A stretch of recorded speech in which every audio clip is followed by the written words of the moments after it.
Domestic earnings have soared, but output remains a little bit subdued. How do you explain that discrepancy? We've had challenges. One of the big challenges has been the weather. Sometimes it's been quite dry, and even with a good flowering, we can't guarantee the crop going to maturity. So that has been our biggest challenge. Of course, the other problem has been we've seen a bit of land giving way to real estate in the suburban areas surrounding Nairobi. All right, now obviously the expectations for the 2010-2012 season is that we could see an improvement to 55,000 metric tons. What interventions are you going to ensure are put in place to get to that figure? Okay, but part of the intervention is that we are counting on good weather, and the figure is informed from forecasts, which we normally carry out in the field. And then the government is increasing the funding level at the Coffee Development Fund, which was established about 3 years ago to fund small-scale farmers. All right, and just talk to us about how the farmers operate, because I know within a lot of the agricultural export sectors, it's small holding, and then there are large estates, and then there are cooperatives. How does it work with the coffee farmers? Yeah, there are the two sub-sectors, like you rightly say, the estate and the cooperative sector. The cooperative farmers produce their crops in their small holdings, sometimes as little as 100 trees, 500 trees. Then they take it to the factories in the cooperative societies where they are processed. After that, the parchment is taken into the mills.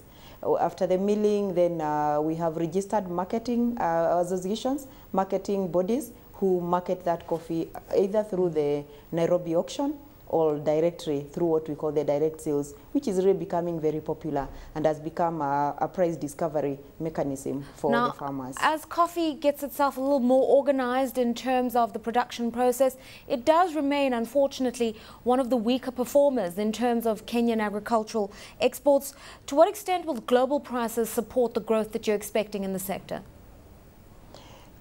Yeah, it is really when you look at the other crops, tea and horticulture, but in terms of its impact on the ground is very significant, and we expect that with the mechanisms or with the strategies in place, including the recently announced debt write-off of about 4 billion, that is going to spur interest. Right now, as we are talking, for the first time we have seen farmers earn as much as what is equivalent of about $1 to a kilogram of cherry.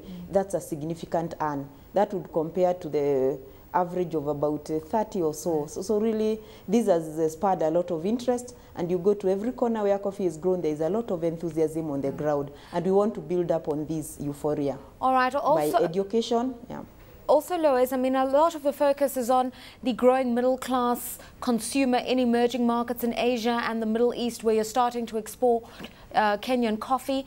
But the big issue and the big disconnect is that Kenyan consumers are not big coffee drinkers, and so there needs to be a big push to try to promote coffee within the locality and also take advantage of the consolidation through the East African community. What are you doing to that effect? Yeah, that's a very good observation, and under the International Coffee Organization, where we are members of as a country, one of the strategies for sustainability is the domestic market, and we have started rolling out strategies for domestic consumption.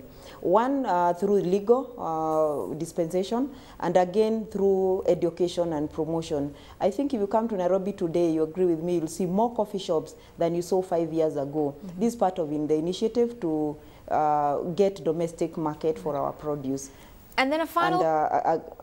yes, finish your sentence. And again, under the International Association, IACO, Inter-Africa Coffee Organization, we have a proposed project which is going to see us value add our products so that we can avail it to the domestic markets, the regional markets, the COMESA, and the North Africa, which is crying out for good quality coffees. So we are positioning ourselves for that.